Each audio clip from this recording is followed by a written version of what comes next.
Assalamualaikum warahmatullahi wabarakatuh. Perkenalkan, nama saya Darun Ibrahim dengan NIM 4314200013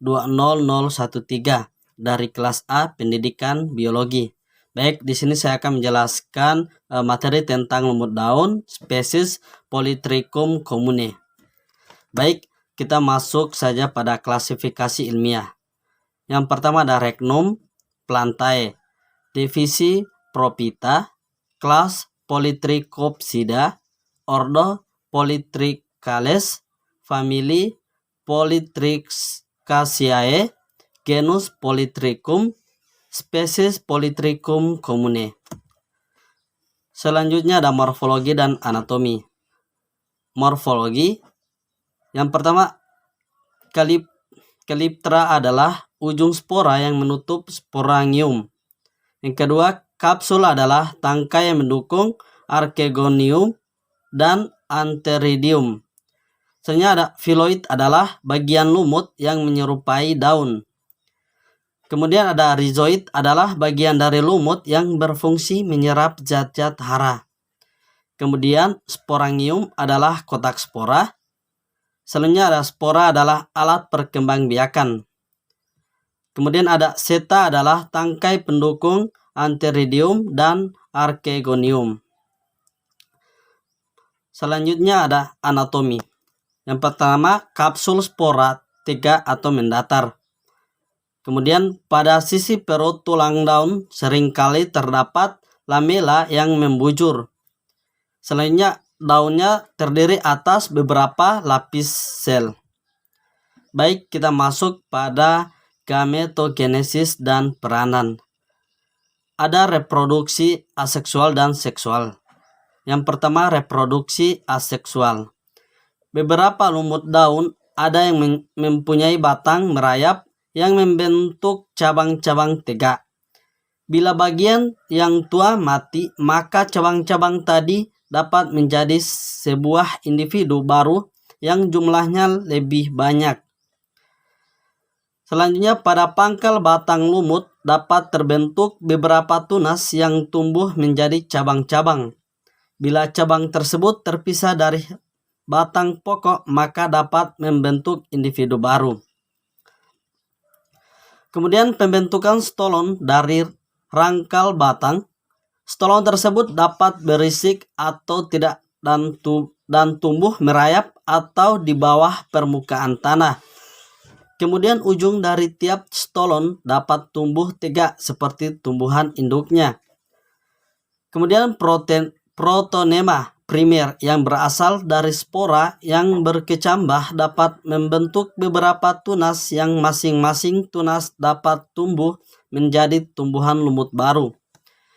Selanjutnya, protonema terputus-putus menjadi banyak protonema yang lebih pendek. Akhirnya, masing-masing potongan akan terbentuk tunas yang tumbuh menjadi individu baru.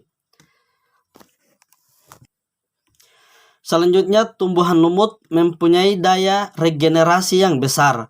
Setiap bagian dari tumbuhan lumut, baik batang, daun, maupun protonema dalam kondisi lingkungan yang sesuai dapat berkembang menjadi benang-benang yang hijau seperti ganggang, bercabang-cabang dan dinamakan protonema sekunder. Melalui tunas-tunas yang timbul dari protonema sekunder tersebut dapat membentuk individu yang lebih banyak. Selanjutnya, melalui pembentukan umbi atau tuber pada protonema atau pada rhizoid yang sekaligus sebagai cara untuk mempertahankan diri terhadap perubahan lingkungan yang tidak menguntungkan. Selanjutnya, pada lumut daun juga dapat dibentuk kuncup atau gemma, misalnya pada ketiak daun. Selanjutnya, lumut yang tumbuhnya merayap pada waktu kekeringan, bagian ujungnya masih dapat bertahan. Bila lingkungan tidak lagi kering, maka dapat tumbuh kembali dengan jumlah individu yang lebih banyak. Dan terakhir, menghasilkan apospori. Selanjutnya, reproduksi seksual. Lumut daun dilakukan dengan cara fertilisasi antara spermatozoid atau gamet jantan dan ovum atau gamet betina. Spermatozoid dihasilkan oleh antheridium, sedangkan ovum dihasilkan oleh archegonum.